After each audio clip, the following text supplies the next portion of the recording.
Hengky Kurniadi dikenal sebagai sosok yang gemar melakukan belusukan dan bergabung dengan Partai PDI Perjuangan.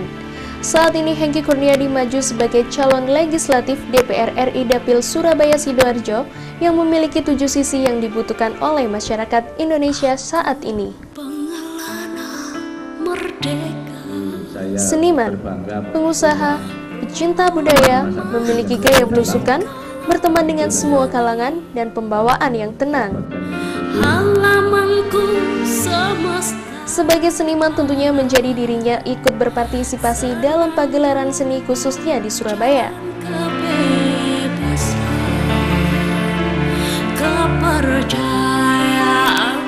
Sisi kedua yakni sebagai pejabat. Tugas yang dipilih karena mau melakukan perubahan untuk Indonesia. Sisi ketiga adalah memiliki jiwa entrepreneurship yang sangat dibutuhkan untuk menjadi inspirator dalam mencetak generasi muda yang mampu menjadi pengusaha seperti dirinya agar terciptanya negara yang maju.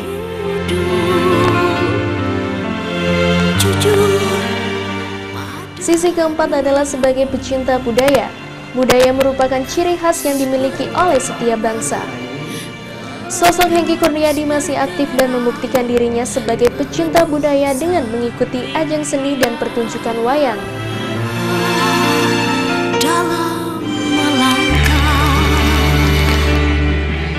Sisi kelima adalah mau melakukan belusukan untuk mengetahui apa yang diinginkan masyarakat secara langsung dan melebur dengan masyarakat sesuai dengan jiwanya yang sosial.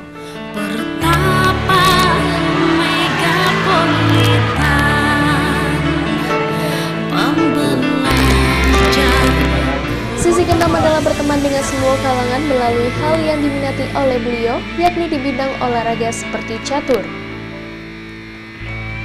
Dengan menggeluti catur ini menjadikan dirinya melakukan terobosan baru oleh sosok Hengky Kurniadi yang terpilih menjadi Ketua Umum Pengprov Percasi Jawa Timur periode 2011-2015. Salah satunya mendatangkan pecatur Rusia yang dikenal andal dalam olahraga asa otak itu.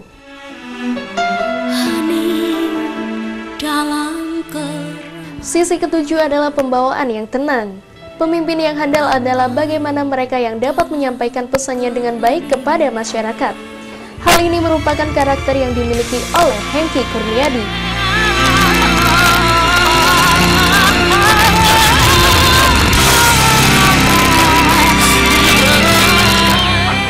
Dengan memiliki 7 sisi yang berbeda dari Hengky Kurniadi ini, semoga dapat menjadikan Indonesia semakin lebih baik dalam bidang bisnis, seni, dan karakter yang berbineka tunggal ika.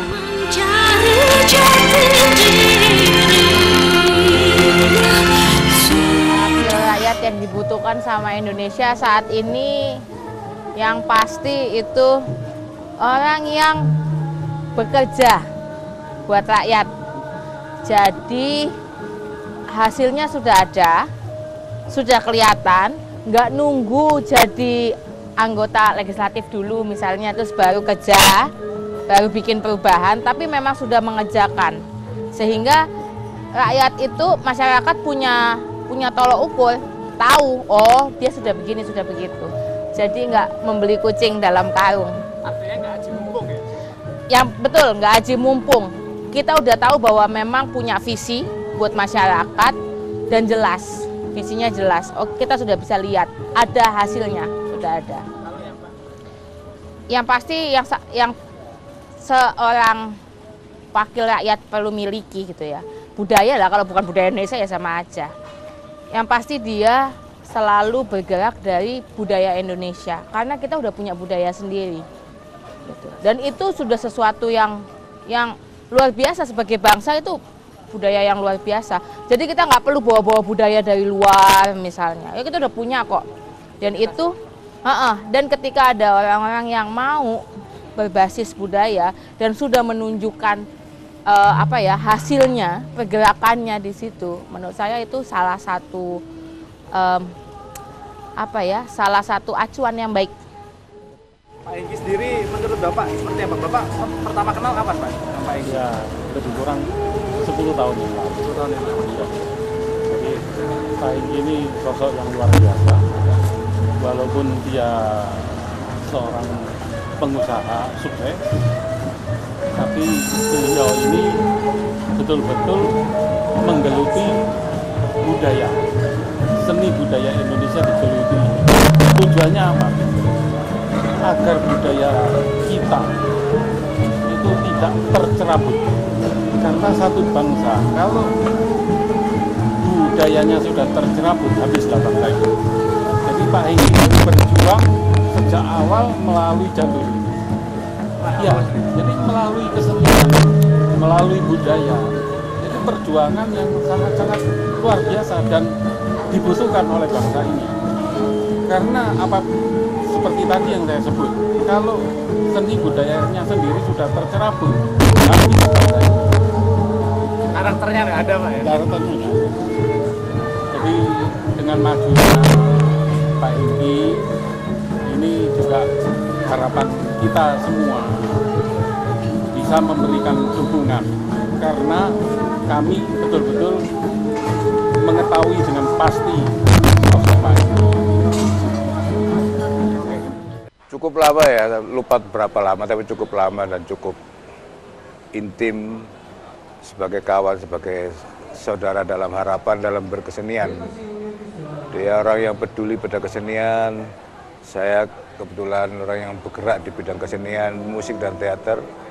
Akhirnya sering terjadi diskusi, maka menjadi semakin seru dan menjadi semakin intim. Oh, di bidang kebudayaan dia menguasai kesenian, kebudayaan, dan humanis. Dia sangat peduli pada kehidupan bersama, keseimbangan kehidupan bersama, dia sangat peduli. Itulah yang saya percaya, dia kalau terpilih, ya mudah-mudahan ada harapan dia terpilih dong sebagai teman ya. Mudah-mudahan dia bisa memperjuangkan cita-citanya untuk menjaga keseimbangan hidup lewat karya-karya dia. Ya, hati-hati Anda memasuki wilayah yang mungkin baru sama sekali, tapi yakinlah bahwa cita-cita Anda itu cita-cita yang mulia dan kerjakan dengan baik. Ada yang mau sampaikan lagi, Pak? Enggak, selamat bergerak, Heng.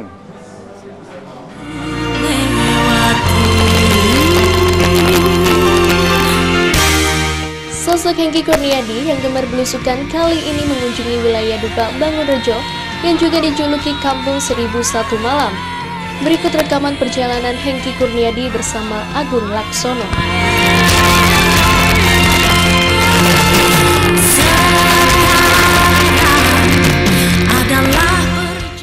Ya, apa kabar pemirsa? Kita berjumpa lagi di program yang luar biasa yang dapat menginspirasi kita semua, masyarakat Surabaya, Jawa Timur, dan juga Indonesia tentu saja. Apalagi kalau bukan di Seven Show with Hengki Kurniadi. Dan saat ini saya sudah berada di atas kapal yang biasanya digunakan untuk salah satu sarana transportasi untuk menyeberang melewati, lebih tepatnya. Ya, perahu. Dan langsung saja yang menjawab ada di samping saya. Ya. Pak Hengki, apa kabar, Pak? Baik, Kita salaman dulu, selalu Pak. baik. Selalu baik ya, Pak ya. Dan pemirsa, kita berkesempatan saat ini kita bersama dengan Pak Hengki belusukan, lebih tepatnya begitu ya. Karena kita tahu PDI Perjuangan ini banyak sekali tokoh-tokoh yang gemar sekali melakukan belusukan. Dan kita berada di atas perahu yang disetting sedemikian rupa, difungsikan untuk menjadi salah satu transportasi masyarakat untuk menyeberang. Dan kita berada di wilayah Dupak Bangunrejo, betul ya? Iya, betul. Bangunrejo Daerah. ya. Dan menariknya di sini saya dan Pak Hengki langsung bisa melihat bagaimana masyarakat setiap harinya melakukan aktivitas begitu ya, Pak ya. Kalau boleh saya tahu, menurut Pak Hengki sebetulnya makna belusukan sendiri apa sih, Pak Hengki? Belusukan itu yang pertama kita membuka mata kita, membuka telinga kita untuk lebih mengetahui lebih mendetail, lebih mendalam, bukan hanya mengetahui secara pikiran, bukan hanya merasakan, tapi juga berempati, merasakan denyut nadi rakyat yang pada level paling bawah. Itulah yang perlu diangkat. Karena masyarakat yang the haves itu kan mampu untuk menolong dirinya sendiri. Sementara yang begini kan ini lebih ke struktural, dan itu kan perlu pembenahan yang sifatnya lebih ke undang-undang, lebih ke politis. Seperti begini kan kita melihat permasalahan yang tidak pernah selesai kalau tidak Betul, direncanakan. betul sekali. Dan kalau kita melihat memang di sini pemirsa kondisi sungai sendiri ya, mungkin masyarakat yang sering berada di pusat kota Surabaya tidak begitu memperhatikan. Yang the have tadi mungkin juga tidak terlalu memperhatikan bahwa bisa dilihat kondisinya juga begini. Dan Pak Hengki tadi sudah mengatakan bahwa ini juga menjadi salah satu problem yang harus diselesaikan. Ya. Tidak hanya one man show tapi Betul. seluruh pihak, betul. Betul. Bagaimana Pak? Ini kan menyeluruh ya, jadi penyelesaian tidak bisa menjadi bagian per bagian, tapi menjadi satu bagian dari keseluruhan yang perlu dipikirkan. Masalah tata ruang, masalah perekonomian, Betul. juga penyelesaian secara politis, Betul. masalah pendidikan, itu semua terkait semua di sini. Jadi bagaimana masalah ekologi, masalah kependudukan di sini banyak sekali masalah-masalah yang Betul. seharusnya perlu dipikirkan secara mendalam. Betul. Kalau melihat Surabaya yang memang secara masyarakat warnanya sangat heterogen, Pak. Iya. Ya, ada yang sangat mampu sekali, Iya, ada iya, yang cukup, iya. ada yang kemudian mampunya biasa-biasa Iya, saja, iya, sampai yang kurang mampu. Iya. Dan daerah ini juga sebetulnya kalau bisa dibilang kelasnya ekonomi ke bawah begitu. Iya, iya. Kalau Pak Hengki saat melakukan belusukan sering menjumpai hal-hal yang di luar dugaan Pak Hengki, bahwa Pak Hengki menemukan sesuatu yang oke, dengan belusukan saya akhirnya tahu bahwa yang dirumuskan pemerintah salah. Ya, ini adalah bagian yang kadangkala oleh sebagian aktivis sebut kaum proletar kota. Kaum proletar kota ini berbeda dengan daerah yang pertanian, justru tumbuh di tempat-tempat perkotaan yang Betul. megapolitan seperti Betul. ini. Jadi ibaratnya ini the Bronx-nya lah, the Iya. Bronx-nya dari ini. Kalau Ya. Pak Hengki mengamati gaya-gaya para calon legislatif, Pak, yang Ya. mohon maaf juga melakukan belusukan begitu.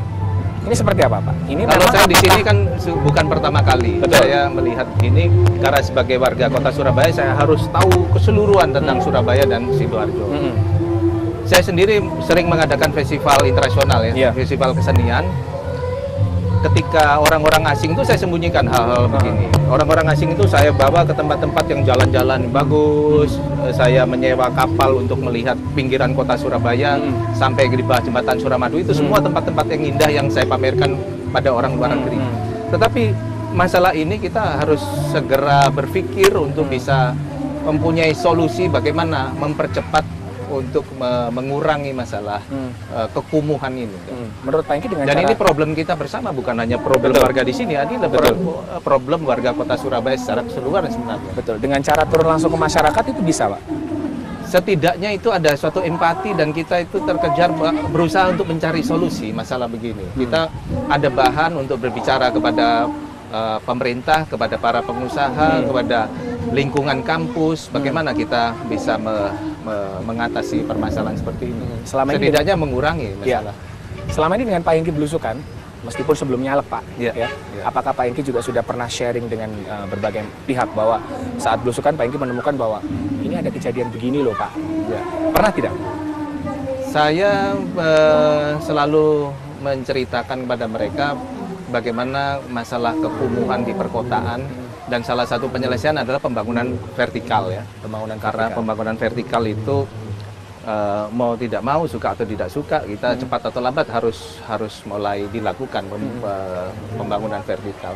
Kalau begini kan semua menginginkan tanah-tanah yang sifatnya horizontal, dan ini perlu segera melakukan tindakan. Dan seperti begini kan sampah, lingkungan sampah ini bukan hanya pemerintah, tapi ini juga masalah budaya kebersihan yang dimulai pada lingkungan keluarga itu sebenarnya harus dimulai. Termasuk juga potensi ledakan kependudukan. 10 tahun kemudian kita akan bermasalah. Baik. Kalau kita kaitkan dengan budaya, Pak, belusukan Pak Hengki kemudian diterapkan dalam dunia politik, ini apakah juga dapat menjadi sebuah budaya yang positif? Belusukan saat ini sebenarnya menjadi suatu keharusan ya, menjadi suatu keharusan kalau kita ingin mendengar, merasakan denyut nadi dan jiwa dari suatu rakyat yang paling dalam. Itu kita harus melihat, tidak bisa kita jarak jauh, kita hanya membaca, kita Tidak mau melihat menyentuh, televisi, tidak atau mau- laporan sifatnya dokumen paper semata. Tapi dengan kita turun langsung begini, berinteraksi secara langsung itu ada semacam perasaan kasih sayang untuk itu kan, kasih sayang tercipta karena kita saling mengenal, ada sentuhan di sana sehingga dengan rasa kasih sayang itu setidaknya kita berempati dan ingin berbuat sesuatu. Menurut Pak Hengki, masyarakat bisa menerima itu, Pak? Saya tidak peduli mereka mau menerima atau tidak, ini sebenarnya suatu keharusan seperti hal-hal begini menurut saya. Bukan hanya menjadi caleg, tapi warga kota Surabaya selayaknya perlu membantu gitu. Harus Ada mau berempati begitu ya, berempati terhadap sesama. Kita lanjutkan nanti, Pak ya. Kita akan jalan lagi Kita untuk menjalani melihat banyak sekali. lebih jauh bagaimana sebetulnya sisi lain Surabaya dan makna belusukan bagi Pak Hengki apa ya. Kita sudah jalan dari pinggir sungai dan sekarang kita berdiri. Ini sebetulnya bukan daratan ya Pak Hengki ya. Ini adalah hasil endapan. Kotoran Lumpur. sungai, lumpur, sampah dan yang lain sebagainya di Ya. Surabaya. Ya. Mungkin banyak masyarakat Surabaya belum tahu, pemirsa mungkin juga belum tahu bahwa Surabaya punya seperti ini. Bukan Ya, hanya ya. ibu kota saja, Ya, ya. tapi sebagai kota metropolitan kedua, Surabaya ternyata memiliki hal yang sama, Ya. permasalahan yang sama. Dan menurut Ya. warga Bangun Rejoli tadi sempat saya dengar sekilas kalau banjir sampai naik Pak ya, Ya. kalau curah hujan deras Ya, sekali ya, begitu. ya. Bagaimana Pak Hengki melihat ini? Saya melihat di sini kalau misalnya hujan, ini kan ancaman banjir, bahaya ke warga sekitar di sini. Kemudian ya itu sebut kalau diskusi-diskusi di kalangan aktivis ini, kelompok proletar kota berkumpul di wilayah ini. Ada yang pekerjaannya di pemulung dan lain sebagainya. Ini sebenarnya ada kerawanan-kerawanan, baik dari segi ekologi, masalah pekerjaan. Inilah problematik yang memang ini biasa di kota-kota besar, bukan hanya di Indonesia, tapi juga di luar negeri seperti ini. Dan selalu ada masalah-masalah seperti ini. Ini yang perlu ditanggulangi bersama. Ini sudah lama, sejak puluhan tahun memang sudah ada seperti ini. Di sini kan ada jalan tol. Betul. Wilayah seperti ini kita lihat ya kan, nyebrang juga menggunakan perahu karena dekat. Kalau anak-anak sekolah mau ke pasar juga lihat perahu di sini. Dan sebetulnya tingkat bahaya juga bahaya ya Pak kalau kita bilang dengan menyeberang seperti tapi ini. mereka biasa ini terbiasa. melihat bukan suatu bahaya lagi. Hanya tingkat kelayakan hidup sebagai warga kota Surabaya itu yang perlu kita pikirkan.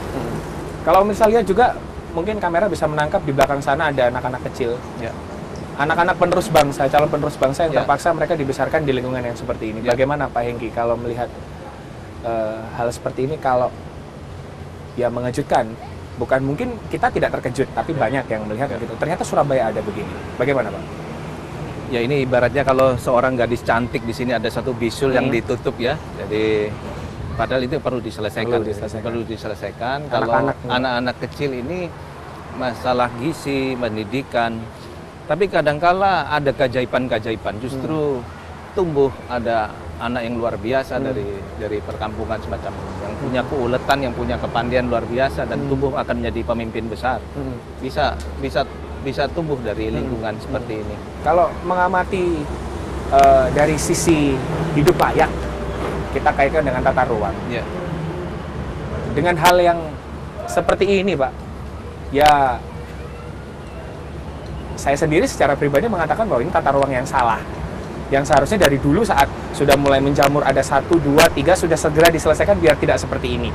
Karena akhirnya kecil sekali, bahkan hanya 2 kali 1, 2 kali 2 mereka juga tidur anaknya 5 begitu. Kalau di sini sejarah awal yang paling pertama yang ada adalah sungai. Karena memang peradaban biasanya manusia hidup di sekitar wilayah sungai. Surabaya juga peradaban memulai itu kan dari sekitar Sungai Kalimas. Sungai, betul. Ya. Di sini wilayahnya sungai dulu, kemudian ada jalan tol ini. Kemudian masyarakat tumbuh di sini karena migrasi yang terlalu besar. Jadi tata ruang tidak bisa hanya berpikir hanya lokal Surabaya, tapi tata ruang nasional. Ya. Kalau penduduk di desa kurang lapangan pekerjaannya, mereka akan migrasi ke kota-kota besar. Lalu dengan harapan mendapatkan mereka sudah penghidupan yang lebih layak di kota besar, kemudian mereka memanggil keluarganya sehingga penuhlah kota ini menjadi syarat dengan berbagai permasalahan sosial. Ini tata ruang nasional sebenarnya. Terkait dengan peraturan yang ada yang terbit untuk Surabaya yang membatasi jumlah, kan banyak sekali Pak, kita tahu. Surabaya ini kan sudah luar biasa majunya ya. Betul. Pertamanannya itu dengan wali kota yang ini kan luar biasa kan pertumbuhannya. Jadi banyak hal mengalami kemajuan. Seperti ini kan tidak bisa seperti membalik telapak tangan, tidak bisa sekilas, instan. Karena kejadiannya juga cukup lama. Cukup lama kejadian seperti ini. Dan ini perlu mulai berpikir kita menghilangkan yang hal-hal begini. Aturan yang sudah ada saat ini seperti apa Pak? Yang mengatur jumlah penduduk, kemudian yang harus ber-KTP, yang harus ber-KK, ini kan sebenarnya juga kalau salah satu ekonom terobosan berpikirnya ya, Pak, ya? bagaimana menahan laju inflasi. Betul. Kalau dulu kan KB itu kan menjadi hal yang penting. Betul. Sekarang ini kan 2 anak cukup. rasanya tidak terkontrol lagi Betul. masalah ini. Padahal penting sekali masalah ini. Masalah tingkat laju kelahiran. Yang sekarang ini konon menurut statistik setiap setengah menit itu lahir bayi-bayi. Betul. Sehingga nanti kita pada 2025-2030 ada ledakan penduduk yang generasi-generasi yang terbengkelai itu berbahaya sekali. Berbahaya Karena, dalam hal apa Pak? dalam hal kualitas hidup manusia. Kualitas Semakin hidup. banyak tentu problematik yang semakin besar. Karena semakin banyak penduduk, tingkat problem sosialnya itu kan tinggi sekali. Bisa diselesaikan dengan solusi. Orang berkompetisi Betul. semakin keras gitu karena memang lahannya memang terbatas.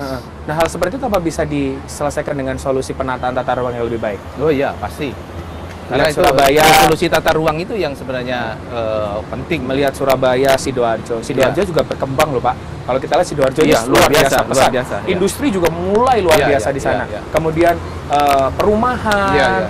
menengah ke bawah yang macam-macam. Iya, Ini iya, iya. apakah dengan solusi penyelesaian kita rumuskan tata ruang yang baru, ini apakah bisa segera selesai?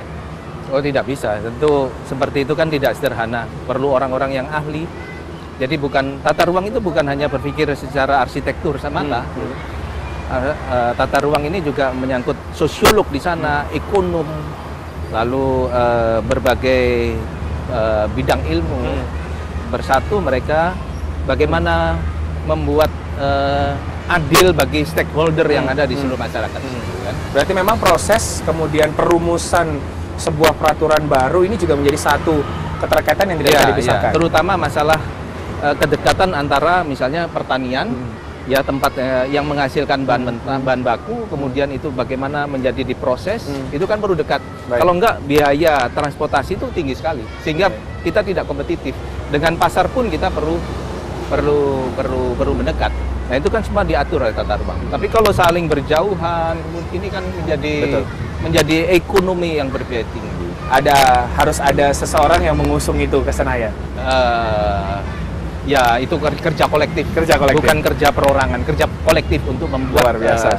Yang penting semua berpikir bagaimana kita membuat maju. Baik. Semuanya. Jadi warga kota, di sini tentu wali kota, semua kan Stakeholder, semua terkait. Iya, pemerintah pusat itu berpikir bagaimana membuat kotanya jadi kota kebanggaan. Tidak hanya Surabaya tapi juga kota-kota lain di Indonesia. Iya. Betul Pak Engki, ya? Terutama yang berpijak di Surabaya, kita sebagai warga Surabaya dan Sidoarjo, bagaimana kita bisa mengangkat Kita masalah. berada di salah satu sudut yang lain. Ya. Tadi kita sudah berada di atas endapan lumpur. Ya, kalau kita berdiri dengan berat badan saya yang segini ini kerasa banget Pak. Ya. Nyut begitu. Pagi juga sudah Endapan. membahas. Pagi tadi sudah membahas bagaimana terjadi ledakan jumlah penduduk yang luar biasa yang akan makin Potensi ancaman itu dan menyebabkan nanti akan terjadi chaos begitu ya Pak. Tidak hanya untuk lapangan pekerjaan, ekonomi, kesehatan, pendidikan luar biasa dan harus direm dari sekarang. Nah, karena pemirsa di rumah ini tidak merasakan yang kita rasakan di sini. Kalau kita berdiri di sini berdua, begitu ada kendaraan yang lewat, seret begitu Pak ya, kita kena debu. Ini debunya itu kan Debu. keras sekali. Keras Kita di sekali. pinggir ini, debunya keras sekali. Kita yang di sini keras, tadi kita di sana yang agak jauh saja kerasa Pak, kelihatan sekali. Dan bayangkan Debunya pemirsa, luar biasa. bayangkan bagaimana mereka yang setiap hari harus menghabiskan Iya. rumah di sini. Rumah, saya mengatakan rumah karena pemirsa harus lihat yang satu ini karena kita berdiri di samping tol Dupa, di mana di bawahnya, jujur saya pertama kali melihat ini ada rumah tinggal. Bapak kan pertama kali kan? Iya. Pertama kali ya. Saya sudah berapa kali. Rumah tinggal yang ya, Tingkat kelayakan ya sangat tidak layak. silakan untuk menjawab. Di sini tingkat Mungkin kita bisa noise-nya, mungkin tingkat- kita bisa sedikit ke sini Pak. tingkat Sebelum ramenya. kita masuk ke dalam kita mungkin bisa ke sini, dan pemirsa juga bisa melihat bahwa ya antara tingkat bahaya juga, Tingkat kebisingan, noisy, Kebisingan. itu kan tinggi sekali nih, noisy. kemudian Tingkat kebisingannya tinggi. bahaya karena ini tol, Berbahaya, begitu jalan ya. tol. Konstruksinya juga kita tahu Iya, pasti iya. dia akan mengikuti Benar. pergerakan Benar, tanah dan benar. bisa sewaktu-waktu ambles. Iya, iya. Juga mereka hidup dekat dengan sampah juga. Iya, iya. Bagaimana Pak melihatnya? Inilah sebagian dari problem namanya migrasi. Atau problem juga masalah lapangan pekerjaan. Problem juga untuk pendidikan. Jadi kompleks sekali di sini. Kompleks ya. Kalau berpikir kan tidak bisa hanya per bagian. Ya, bagi saya ini tidak rasional bahwa mereka bisa tinggal di sini. Tapi kenyataannya kita melihat begini. Iya.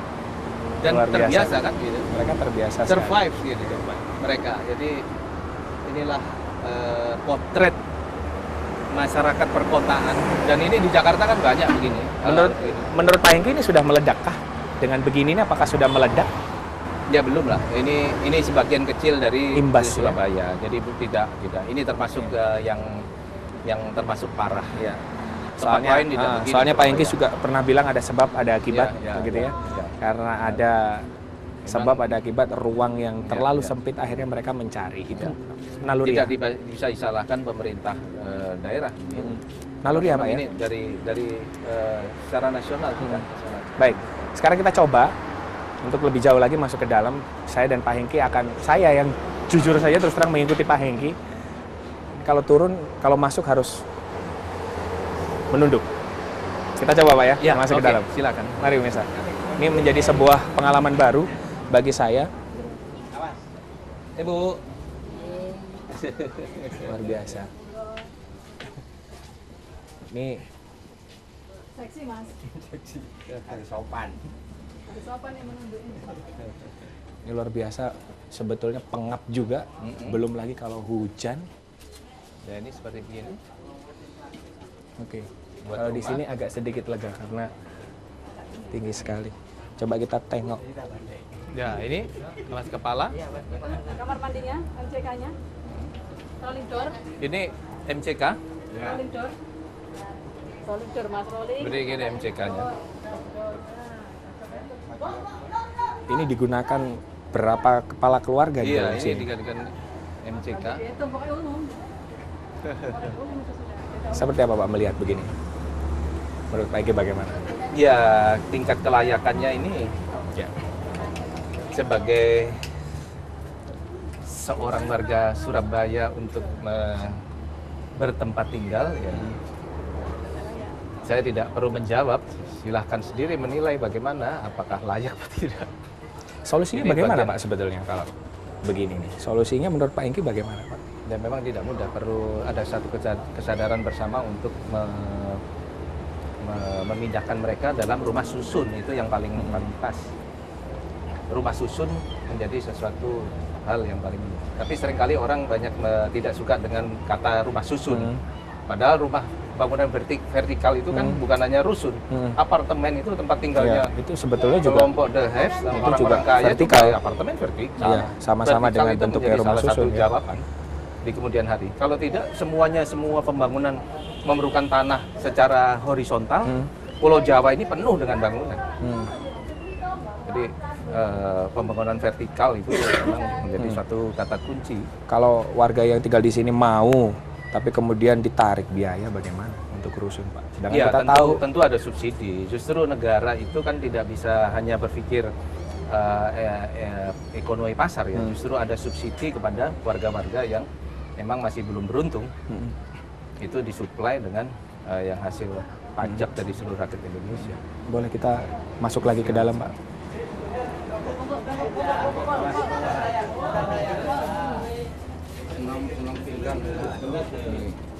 Luar biasa pemirsa bahwa yang seperti ini baru kita tahu. Dengan penerangan yang ala kadarnya begini, Pak Hengki. Tapi di sini banyak ada 300 sampai 500 kakak. Banyak sekali. Ini kalau baik rumah. Nanti mungkin kalau mau menyapa. Banyak tanya itu Bang. Coba. Banyak tanya tuh Bang sama foto itu katanya ya. Iya, iya Bu. Iya, iya. Matur suwun. Gak tahu metu-metu pisan gitu. Di sini. Iya, Mbak. Mungkin satu nih, Bang. Mengamati ini kan sebetulnya mereka juga kalau tadi dibilang ada sekitar 300-an kakak yang mereka sebenarnya tidak bisa ikut pesta rakyat karena mereka tidak masuk dalam pencatatan kependudukan. Gimana Pak Enggi? Mereka tercatat sebagai penduduk di sini. Tercatat sebagai penduduk. Ini sebentar. Jadi biar mereka tercatat sebagai penduduk. Nah ini kalau begini kan kita Kota Surabaya. inilah kondisi rumah yang paling unik mungkin, paling unik di seluruh Jawa Timur atau di Indonesia. Kalau di Surabaya paling unik rumah dengan begini.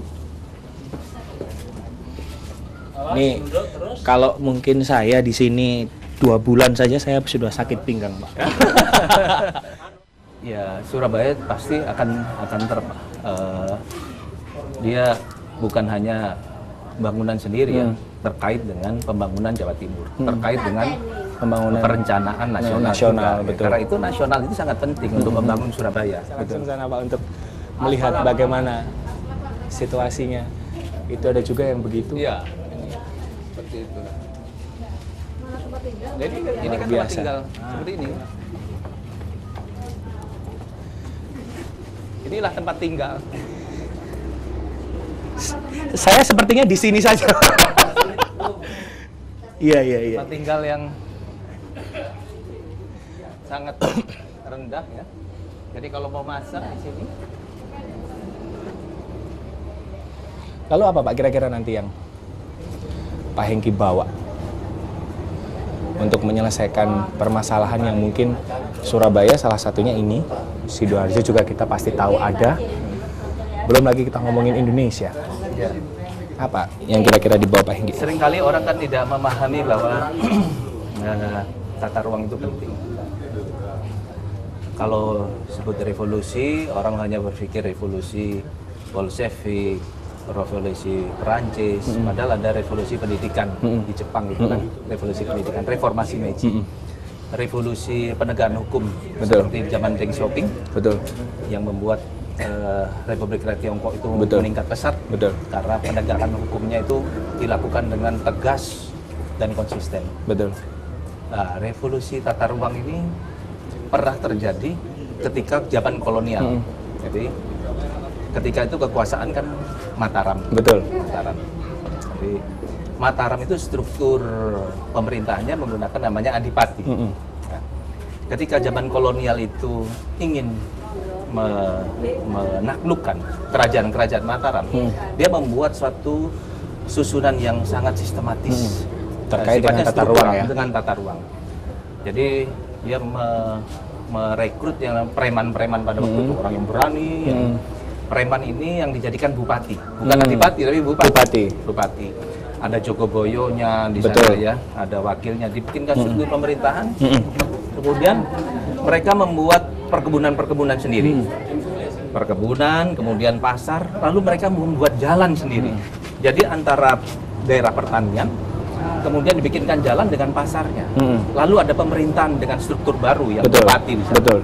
Nah, lambat laun yang infrastruktur yang dibangun oleh kerajaan-kerajaan Mataram ini yang dipimpin oleh adipati, dia lambat laun tenggelam.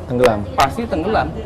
Digantikan kelompok bupati ini yang didirikan oleh kolonial, bupati, yang direkrut sendiri dari preman.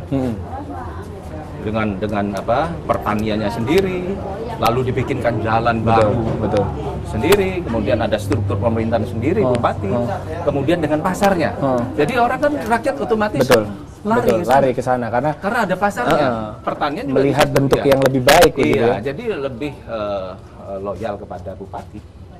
Jadi tata ruang itu sangat luar biasa dalam penaklukan. Ini bukan perang, cara menaklukkan bukan lewat perang, tapi lewat tata ruang. Kalau menurut pengamatan Pak Hengki dengan cerita tata ruang yang begitu, meledaknya Surabaya Ini kalau kita tidak segera mengatasinya dari saat ini, sudah 2014 ini, kira-kira paling chaos. Karena Pak ini juga pebisnis, Pak Hengki juga pebisnis, juga tahu bagaimana ekonomi, kalau dari sudut pandang ekonomi. Tahun berapa Pak Surabaya ini? Ya, Surabaya pasti akan dia bukan hanya bangunan sendiri ya, terkait dengan pembangunan Jawa Timur, terkait dengan Pembangunan perencanaan nasional juga. betul. Karena itu nasional itu sangat penting untuk membangun Surabaya. Betul. Kita sudah bergeser, pemirsa. Kita sekarang berada di wilayah masih di Surabaya Utara, tepatnya di Kecamatan Morok Rembangan, di mana dulu ini adalah kampung nelayan, dan yang terkenal sampai sekarang adalah pengasapan ikan. Seperti yang bisa lihat, ini kita berdiri di tengah-tengah masyarakat asli Surabaya, dan mungkin ada juga yang mendatang yang mereka berprofesi memang sudah cukup lama menjadi nelayan. Begitu Pak Hengki. Mereka semuanya sedang melakukan aktivitas pengasapan ikan. Dan luar biasanya kalau kita melihat ikannya gede-gede begitu Pak. Iya, ikannya besar-besar. Seolah-olah dari samudra. Iya, seolah-olah dari samudra. Padahal kita tahu tadi sempat Di over. Surabaya tidak ada. Saya ngobrol sama Pak Hengki, di Surabaya sudah tidak ada begitu. Dan mereka sempat curcol, kalau istilahnya anak muda, curhat colongan bahwa mereka kulak membeli. Hanya untuk menyambung saja, menyambung keberadaan pengasapan ikan.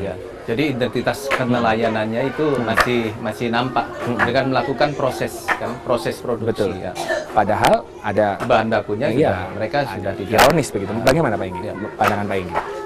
Jadi itulah rupanya ada siklus atau metamorfosis ya di profesi yang ada di Surabaya. Karena Surabaya posisinya pesisir, dulu nelayan itu banyak dan air itu masih bersih, sehingga nelayan itu dengan perahu-perahunya mudah sekali untuk mencari ikan ya. Namun sekarang dengan wilayah yang semakin banyak industri tergerus, tergerus dan pelabuhan gitu itu ya. semakin ramai, wilayah pelabuhan, lalu nelayan ini untuk tetap survive, tetap bisa eksis menyambung hidupnya. Kapal-kapal tersebut kan bukan untuk mencari ikan, tapi malah mencari minyak dari kapal-kapal yang ada di pelabuhan, mencari minyak, jadi berubah fungsinya. Kalau orang Surabaya bilang leles begitu ya. Karena mereka kehidupan dari keluarga nelayan, mereka sekarang berubah melakukan pengasapan. Ikannya beli dari pasar pabean, ikannya beli lalu dibakar, kemudian dijual kembali. Berubah, mereka berubah dari berubah cara begitu ya, melaut, mereka sekarang berubah menjadi jalur darat, mereka kulaan, melakukan food processing, betul. Untuk dijual. Ironis, tapi memang kenyataannya begitu Pak Hengki ya. Seperti itulah, karena memang kehidupan di sini mau tidak mau gimana, pelabuhan kan untuk kota perdagangan, ibu kota, jadi ini agak tergeser. Betul. Karena itu wilayah mereka untuk menyambung generasi mudanya untuk masuk sebagai warga kota itu perlu dipikirkan. Betul. Kita sambil jalan ke sana Pak, lebih dekat lagi. Nah, di sini pemirsa bisa melihat bahwa memang aktivitas yang luar biasa. Kita saja yang 5 menit di sini saja sudah pedas sekali Mas. Iya, pedas.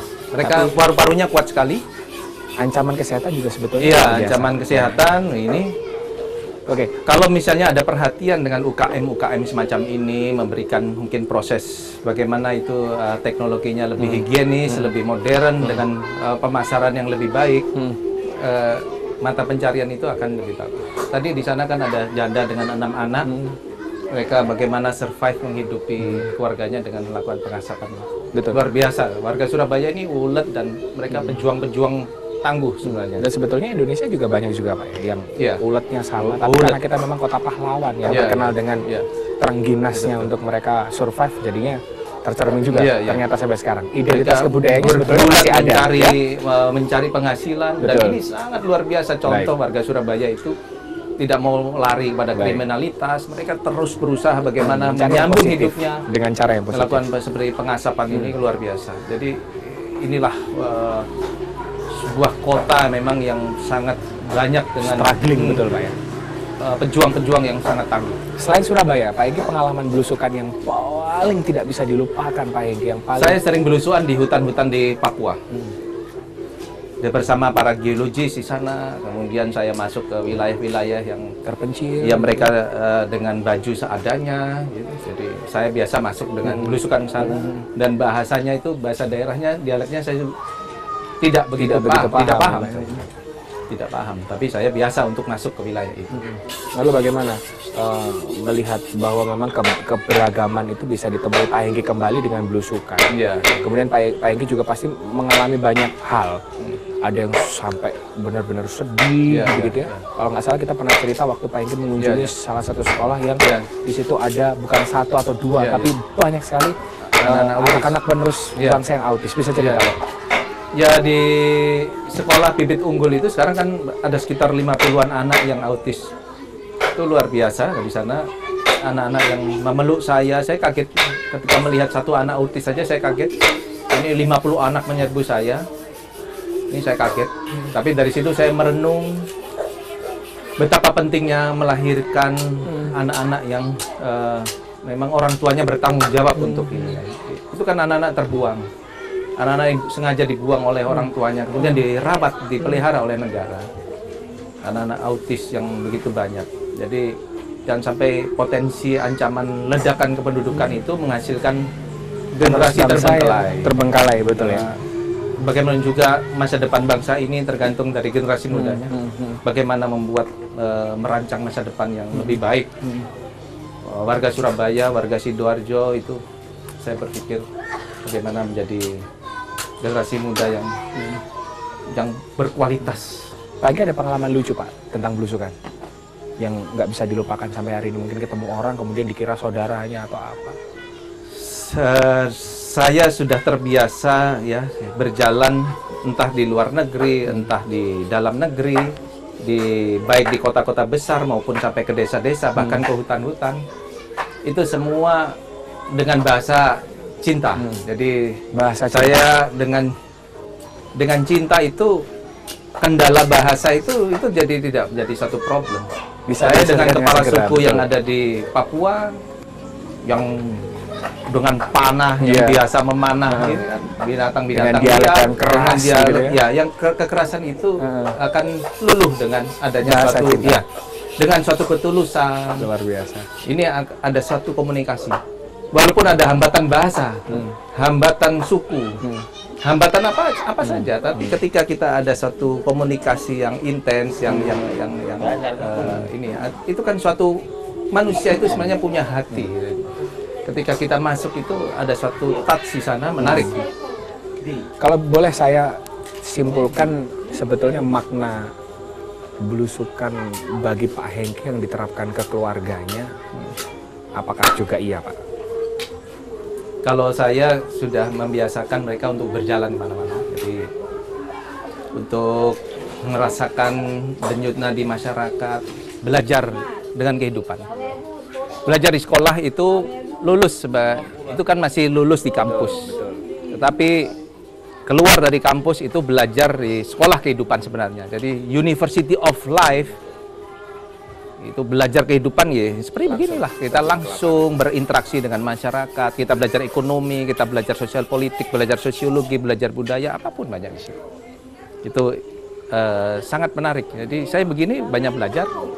Berarti memang gaya belusukan ini, cara belusukan ini juga bisa menjadi salah satu solusi ya Pak ya? Ya, membuka mata saya banyak lah ininya, dan itu membuat saya lebih wise, lebih rasa prihatin itu kan berubat manusia. Jadi tidak masuk dalam comfort zone saja, tidak masuk area nyaman saja. Tapi dengan merasakan kehidupan seperti ini, kita lebih ada rasa empati. Luar biasa perjalanan kita satu hari ini Pak Hengki. Inspirasi untuk masyarakat. Kita berjalan pribadi, ya, dan juga yang lain. Kita bisa melakukan perjalanan lagi. Ini kita mengalami suatu pelajaran kehidupan. Betul. University of Life. Betul. Itu kita dapatkan langsung dengan belusukan ini. Kita belajar dari masyarakat. Ya, belajar dari masyarakat, belajar apapun banyak di sini. Ilmu banyak diterapkan dari masyarakat. Luar biasa Pak Hengki. Oke, masih. Atas waktunya Ya, masih. Dan pemirsa, Seven Show with Hengki Kurniadi di episode kali ini kita sudahi. Bahwa memang yang bisa kita petik adalah dengan kita lebih banyak menghabiskan waktu dengan menyapa keluarga kita. Pengasapan ikan ini, tempat pengasapan ikan. Matanya cukup pedas dengan asap-asap ini. Ini kita bisa menemukan pelajaran yang luar biasa dalam hidup, bahwa bersosialisasi tidak hanya dengan saudara dan teman-teman sekitar, tapi dengan masyarakat dan saudara-saudara kita yang lain juga berharga. Saya Gul Laksono mewakili seluruh kerabat yang bertugas mengucapkan terima kasih. Sampai jumpa di edisi yang lain. Saya dan Pak Hengki pamit. Sampai jumpa. Terima kasih. Aku pengelana merdeka, rumahku di kolong langit, halamanku semesta